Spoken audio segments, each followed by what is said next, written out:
आय व्यय वाले देख लेना, ठीक है। सवाल लिखो। श्रीमान कपूर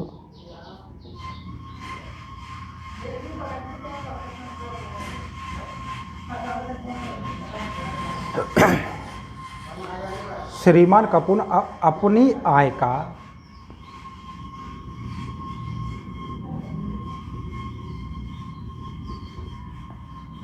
20% मकान किराए के रूप में 20% मकान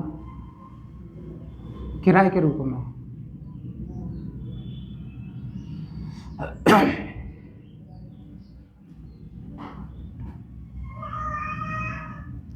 मकान किराए के रूप में खर्च करते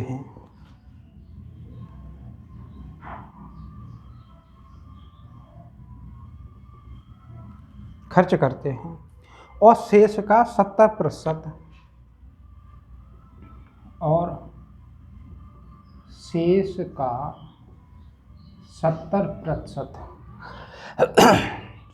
70% घरेलू चीज़ों पर खर्च करते हैं, घरेलू चीज़ों पर खर्च करते हैं।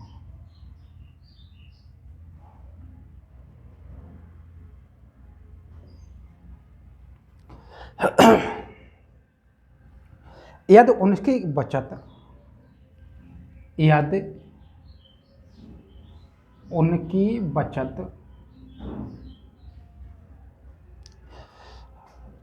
1,800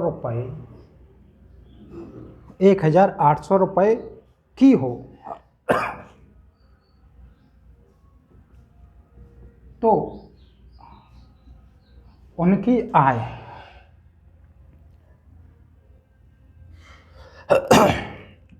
आय रुपए में कितनी है,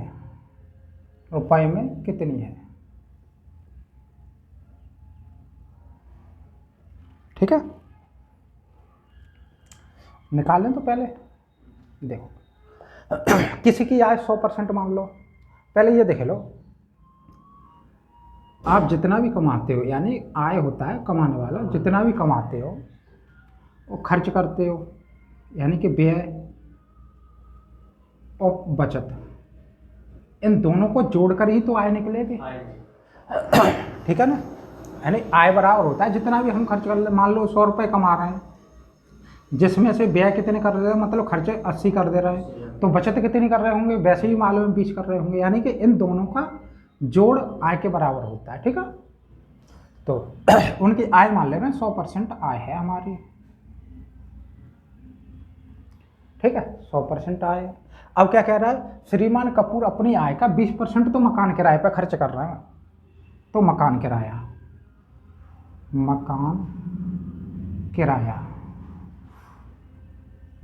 कितना है, 20%। अब बताना शेष कितना बचेगा। शेष तो 100 मकान किराए पर खर्च कर दिया, तो बचेगा कितना, 80 तो बचेगा, शेष 80 बच जाएगा। अब क्या कह रहा है, खर्च करते हैं और शेष का 70% घरेलू चीज़ों पर। जो शेष है इसका 70% घरेलू पर, घरेलू पर कितना करता है, इसका 70%, किसका, 80 का 70%। 80 का 70% 56 होगा, कैसे निकालेंगे, 80 गुणा 70/100, तो 0 से 0, 0 से 0, 8 का और 7 का गुणा कर देंगे, कितना हो जाएगा, 56%। यानी 80 में से ये 56 है, तो बाकी का कितना बचेगा, जो घटा दो इसको, कितना बचेगा, देखो 10 में से ये 4 बच जाएगा, वैसे 60 हो जाएंगे अगर 4 कर दिए, और 80 यानी कि 24% ही तो बचेगा, ठीक है। यहाँ तक हमने क्या किया, हमने आय मान ली है श्रीमान की 100% आय मान लिए, तो आय का 20% मकान किराए पर, तो इसका 20% मकान किराए पर हो गया। अब बाकी का बचेगा, 100 में से 20 जब मकान किराए पर खर्च कर दिया तो हमारे पास 80 बचा। अब ये कह रहा है शेष का, यानी कि इस 80 का शेष का 70% घरेलू चीज़ों पर, घरेलू चीज़ों पर इसका 70%, यानी हम कैसे निकालें 80 का 70%, 80 का 70%, यानी 70% हटाएंगे, जीरो बढ़ाएंगे। ठीक है, जीरो नीचे कर लेते हैं ना, तो जीरो से जीरो कट जाएगा, 8 7 56। अब 80 में से 56 तो घरेलू पर हो गया, तो शेष कितना बचेगा अब, यानी कि ये होगी बचत 24%। और बचत दे कितना रहा है, कितने परसेंट बचत हो रही है, उनकी बचत 1800 रुपये, यानी ये 24% की वैल्यू कितनी है, 1800 रुपये। ठीक है, देखो हमें कितने की वैल्यू निकालनी है, इसकी वैल्यू निकालनी है, हमें 100% की वैल्यू निकालनी है। ठीक है, इसमें देखना ये कितने से कट जाएगा, 6 से कट जाएगा, 6 से काटना, 6 से कितने बार, 4 4 बार, और 6 से कितने बार कटेगा, 300, यानी 6 18 और 2 जीरो। अब 100 बनाने के लिए 4 को 100 बनाना है हमको, तो 4 में कितने का गुणा कर दें कि 100 बन जाए, तो 25 का। तो दोनों ओर करते हैं, एक तरफ नहीं करेंगे। ठीक है ना, तो 25 का हम दोनों ओर गुणा कर दे रहे हैं, तो 25 का ये हो जाएगा 100%, और 25 का 300 में गुणा करेंगे, 25 दिया 75, और 2 जीरो तो है ही है, यानी कि आय कितनी निकल आएगी, 7500। यही आंसर हो जाएगा। एक और बात समझाऊं क्या, देखो श्रीमान कपूर की आय कितनी है, 100% मान लीजिए। अब 20% मकान किराए पे खर्च कर रहा है, 20 निकाल दो तो बाकी का बचेगा 80। ठीक है, अब शेष का 70% घरेलू चीज़ों पर, 80 का 70% कितना निकलेगा, 56 निकलेगा, तो बाकी का कितना बचेगा, 24। ये हो जाएगी बचत। तो क्या कह रहा है, उनकी बचत कितनी है, 1800, यानी 24% की वैल्यू 1800 दी जाए। ठीक है, या ऐसा निकाल लेना, 24% की वैल्यू कितनी, 1800 है, तो 1% की वैल्यू 24 का भाग लगा देंगे, कितना निकलेगा, 1800 बट्टे 24 निकल आएगा, है ना। अब इसे कट कर दो, 6 से काट दो, 6 से 4 बार कट जाएगा, 6 से कितने बार, 300 बार कट जाएगा। अब ये फिर कट जाएगा, ये कितने बार, 75 बार कटेगा, 1% बराबर 75 आ जाएगा। हमें 100% की तो चाहिए, तो 100 से गुणा कर दो, 100%, 100 का गुणा करेंगे तो 7500 हो जाएगा। ये रुपये कैसे भी निकाल सकते हो, आप उतार लो तो आराम से।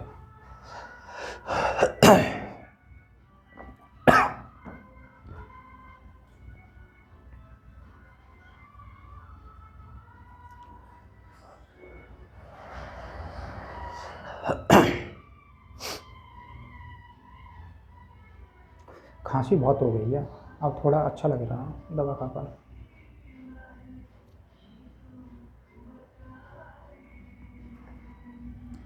तुमने वैक्सीन लगवा ली, वैक्सीन तो मेरी भी लगी। अच्छा, हाँ लगी थी। मैं तो एटा गया था।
क्वेश्चन पहले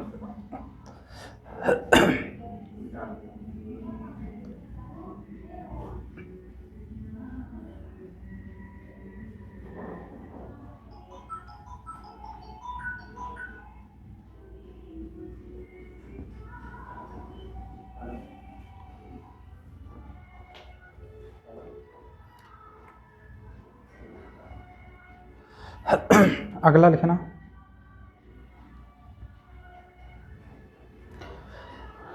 राम का व्यय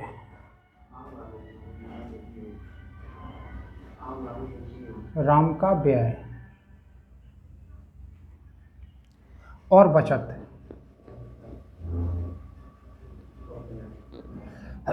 राम का व्यय और बचत 3:2 के अनुपात में है। 3:2 के अनुपात में है।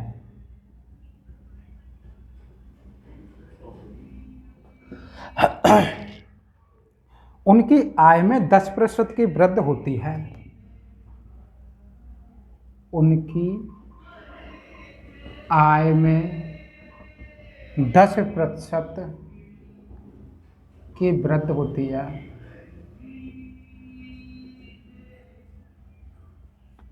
10% की वृद्धि होती है। उनका व्यय भी 12% बढ़ जाता है। उनका व्यय भी 12% बढ़ जाता है। बढ़ जाता है। उनकी बचत में कितनी वृद्धि होगी? उनकी बचत में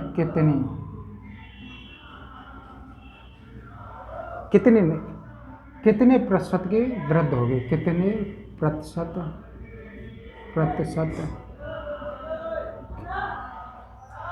उनकी बचत में कितने प्रतिशत की वृद्धि होगी?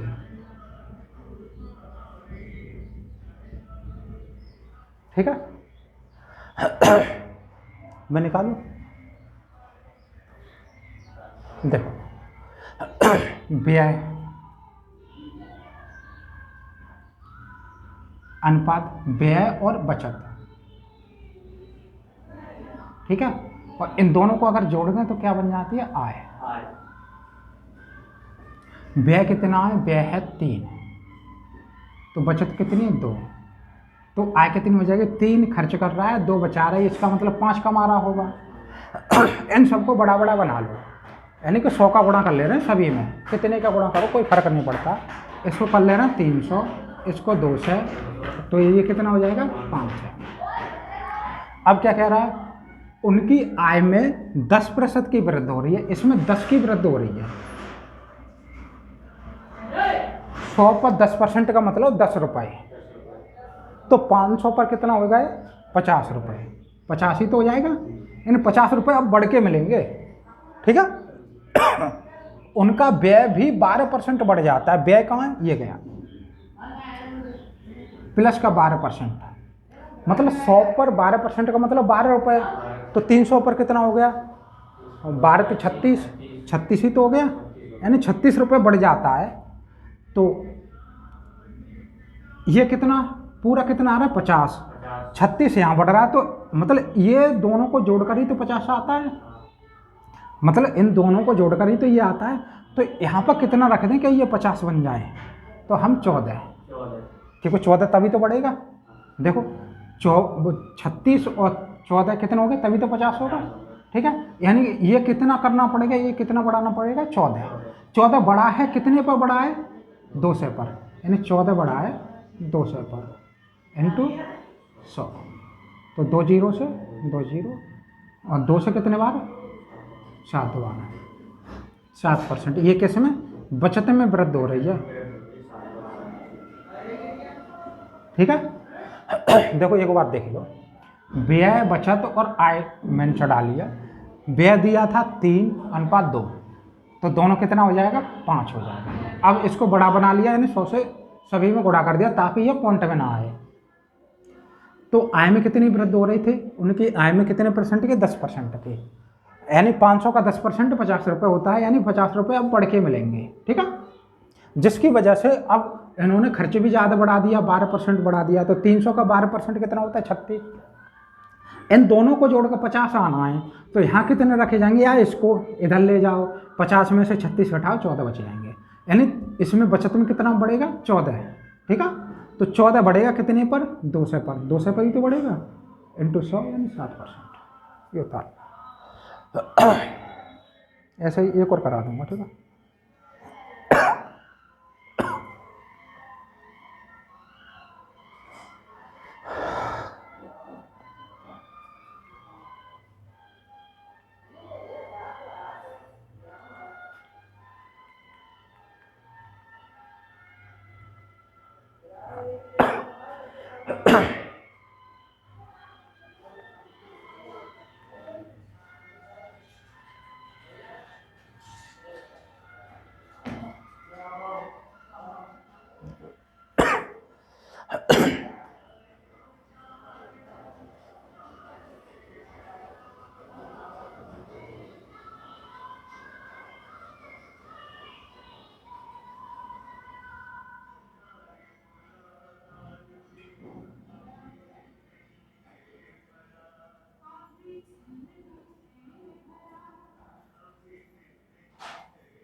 लिखना।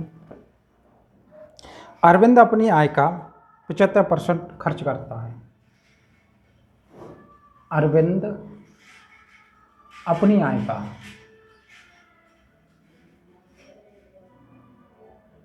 75% खर्च करता है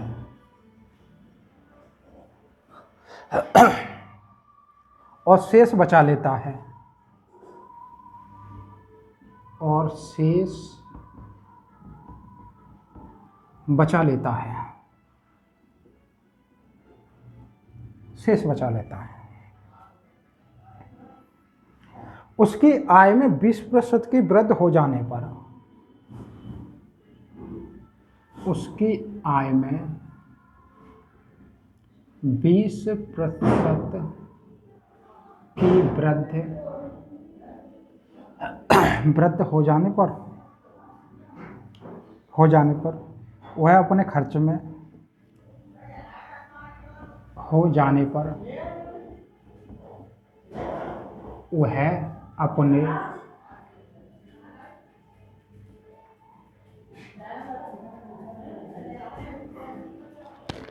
वह अपने खर्च में 10% की वृद्धि कर देता है। वह अपने खर्च में 10% की वृद्धि कर देता है। ये अपने होगा, ठीक है। वह अपने खर्च में, ठीक है, कर देता है। तो उसकी बचत में कितने प्रतिशत वृद्धि होगी? तो उसकी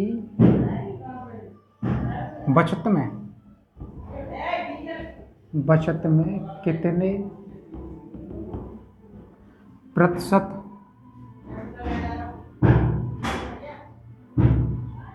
की वृद्धि होगी?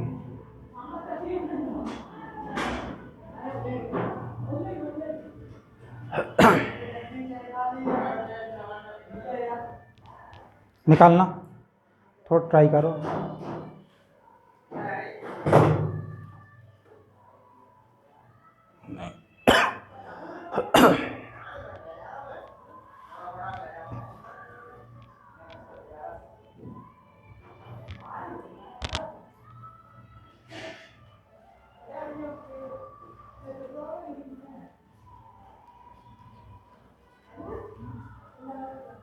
ले आइए, अरे भैया यार ले आइए।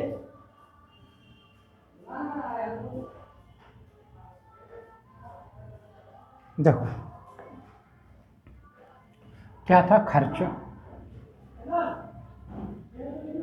बचत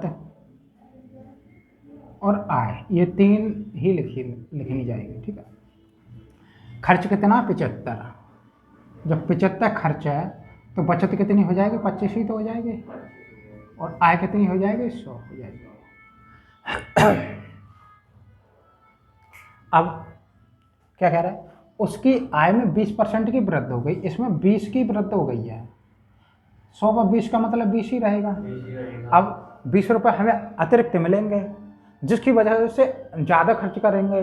ज़्यादा कितना खर्च करेंगे, खर्च में 10% की वृद्धि कर देना है, इसमें 10% वृद्धि कर दो। 10% का मतलब होता है 1 अंक बाद पॉइंट लग जाएंगे 7.5।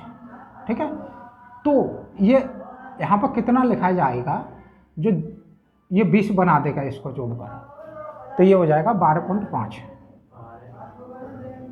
12.5 है ना, क्योंकि देखो 20 में से कितना घटाएंगे, 7.5 है ना, ऐसा ही तो होगा, तो 0.5 बचेगा, यहाँ रहेगा 9, 2 और यहाँ पर 1, 12.5 होगा। तो 12.5 ये बचत ज़्यादा होगी, है ना, 12.5 बचत ज़्यादा होगी, कितने पर होगी ये बचत, 12.5 कितने पर बचत होगी, 25 पर, गुणा 100। ठीक है, तो इसका पॉइंट हटा दे रहे हैं और नीचे 10 कर ले रहे हैं। ठीक है, इसके बदले इधर कर ले रहे हैं, तो 0 से 0 कट जाएगा, और 25 से कितनी बार कटेगा, ये 5 बार, तो 5 का और 10 का गुणा करेंगे कितना होगा, 50%। ठीक है, एक बार रुक जाता, एक बार और देख ले। खर्च है 75%, तो हमने खर्च चढ़ा लिया। बचत, जब खर्च मतलब 75 है तो इसका मतलब 100 में से 100% होता है सब कुछ। ठीक है, 100 आय हो जिसमें से 75 खर्च करना है, तो बचत 25 ही तो होगी। ठीक है, बचत 25 हो जाएगी। अब क्या कह रहा है, उसकी आय में 20% की वृद्धि हो रही है, यानी अब 20 अधिक मिलेंगे हमें। जैसे रुपए में हो तो 20 रुपये अधिक मिलेंगे, तो 20 रुपये अधिक मिल रहे हैं तो हम एक्स्ट्रा खर्च भी करेंगे, खर्च भी बढ़ा रहे हैं। खर्च कितना बढ़ाया, खर्च बढ़ाया 10%। देखो 10% सादा सा सवाल होता है, जैसे कि 2 से 25 है, इसका 10% निकालना, तो 1 अंक बाद पॉइंट लगा दो, 22.5 आ जाएगा, इसका 10% इतना होगा। जैसे 625 है, इसका 10% निकालना है तो कितना हो जाएगा, 62.5। ठीक है ना, ऐसे ही मैंने 75 का 10% कितना हो जाए, 7.5 प्लस, मतलब यहाँ पर कितना रखा जाए कि ये पूरा 20 बना दे, या इसको इधर की साइड में ले जाए तो यहाँ पर 12.5 निकलेगा। अब ये 12.5 वृद्धि हो रही है, कितने पर वृद्धि हो रही है, 25 पर, तो 12.5 बट्टे 25 और सॉल्व कर दिया, 50% हो गया। ठीक है,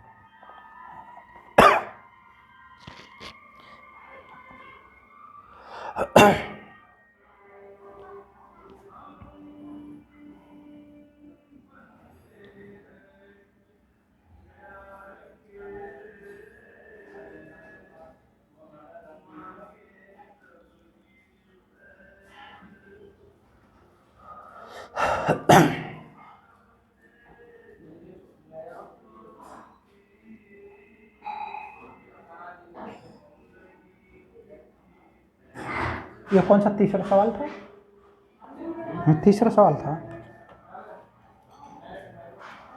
आज का तीसरा सवाल ही था, कितना हो गया,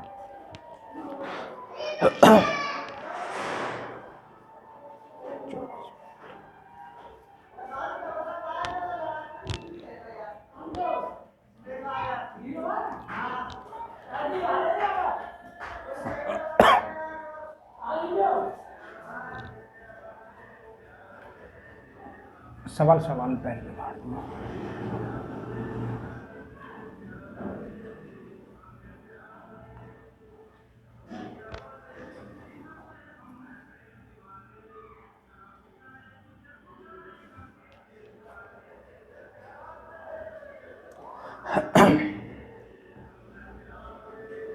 हो गया, अगला लिख लो, ये कौन,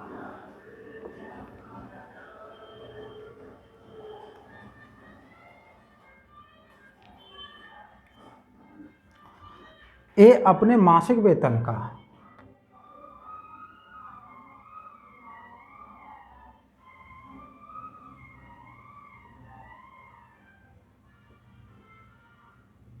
मासिक वेतन का 20% बचाता है।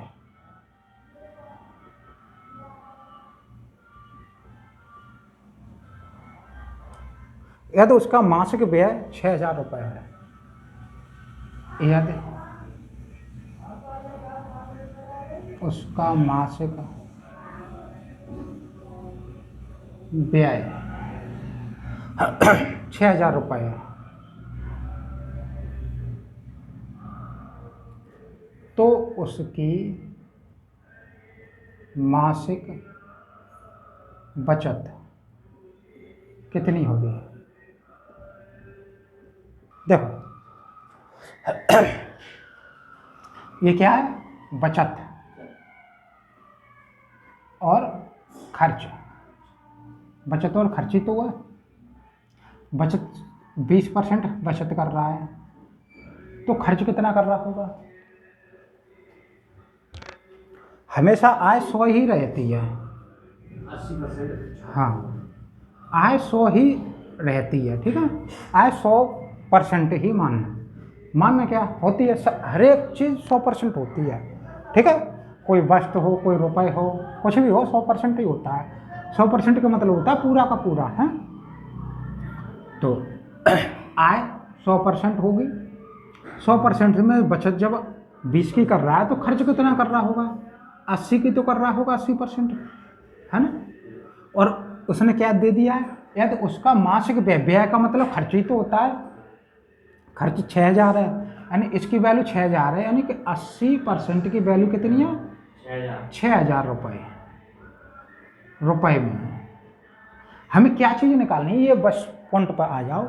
उसकी मासिक बचत यानी हमें सिर्फ इतने की वैल्यू तो चाहिए, यानी 20% की वैल्यू तो चाहिए। 80 को हमें क्या बनाना है? कहाँ तक लाना है? 20% तक। तो कैसे ला सकते हैं? सोचो, भाग कर लें, गुणा कर लें, जोड़ कर लें, जोड़ नहीं, भाग और गुणा से लाओ। तो इसमें कितने का भाग दे दें, क्योंकि ये बड़ी संख्या है, हमें लानी छोटी संख्या है, ठीक है ना। तो कितने का भाग दे दें कि ये 20 हो जाए? 80 में कितने का भाग लगा दें कि 20 हो जाएगी? तो कितने का? 4 का। 4 का भाग लगाएंगे तो 20 हो जाएगी, नहीं हो जाएगी? हाँ, तो 4 का भाग लगा दो। 4 का भाग लगाएंगे तो दोनों और लगाएंगे, जो भी करेंगे दोनों और करेंगे, ठीक है। 4 का भाग लगाएंगे तो 20% हो जाएगी, और इधर भी 4 का भाग लगाना पड़ेगा, है ना। इधर 4 का भाग लगाएंगे, कितने बच जाएंगे? 15 चौका 60 होते हैं, और 2 जीरो बच जाएंगे, इतने रुपये। यानी कि इसकी वैल्यू कितनी आएगी? 1,500 रुपये। समझ में आ गया? ठीक है, तो तार लो।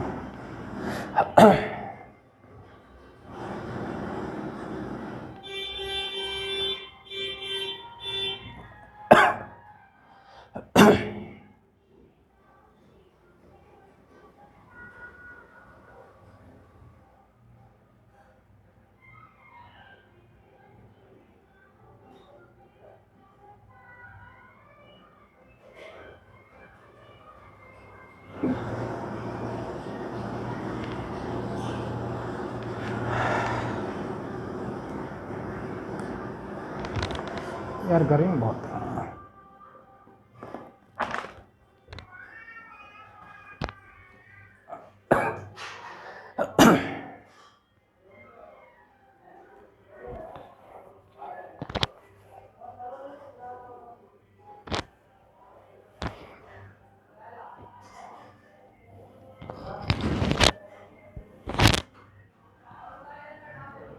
हो गया? अगला देख लो तुम, एक और देख लो।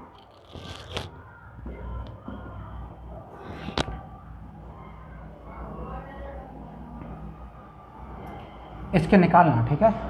और जो भी समझ में ना आया तो बता देना कौन सा है।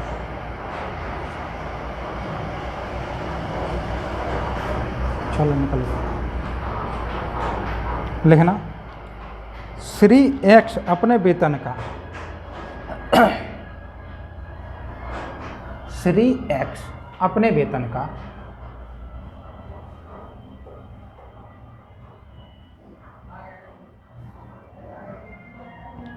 अपने वेतन का 35% भोजन पर, 35% भोजन पर,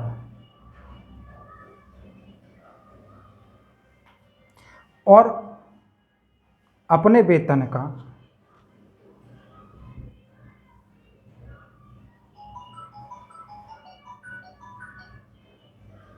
अपने वेतन का 5% बच्चों की शिक्षा पर, 5% बच्चों की शिक्षा पर,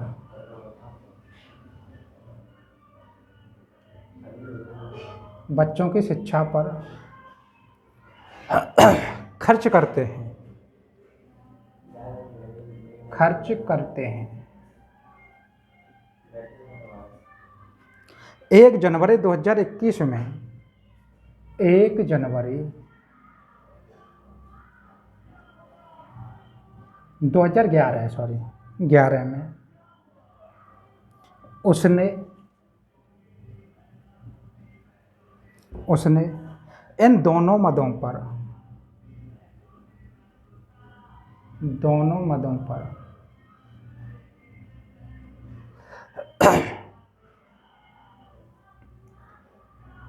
17,600 रुपये, 17,600 रुपये खर्च किए,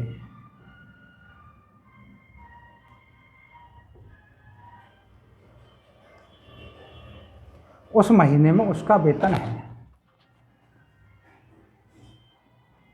उस महीने में उसका वेतन कितना है?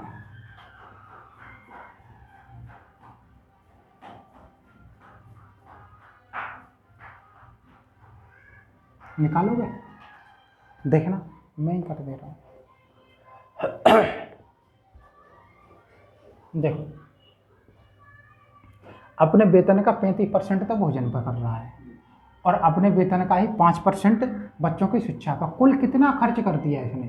35 ये खर्च किया है, 5 ये, यानी कुल टोटल 40%। और वो क्या कह रहा है, 1 जनवरी 2011 में उसने इन दोनों मदों पर, यानी इस पर और इस पर, दोनों मदों पर 17,600 खर्च किए। खर्च 40% ही तो किए हैं। वो रुपए में कितना बता रहा है? 17,600 रुपये खर्च किए हैं। तो उस महीने का वेतन को हम 100% ही मानते हैं, ठीक है। 100% में कितना खर्च कर दिया? 40% ही खर्च कर दिया। 40% की वैल्यू ये दे रहा है 17,600, तो 100% की वैल्यू निकालनी होती है हमें। 2 से काट दें इसको या 4 से काट दो, कैसा भी कर दो।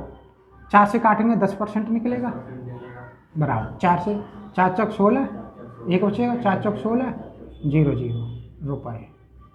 अब 10 है, 10 को 100 बनाने के लिए 10 का ही तो गुणा करना है, अब तो कुछ नहीं है। हाँ, तो 10 का दोनों और गुणा कर दे रहे हैं, तो ये 100% हो जाएगा और ये हो जाएगा 44,000 रुपये, ठीक है। ये आंसर हो जाएगा अपना। और जो को भी क्वेश्चन पूछना है वो पूछ लेना अगले में, ठीक है। निकाल कर देखना तुम, ठीक है।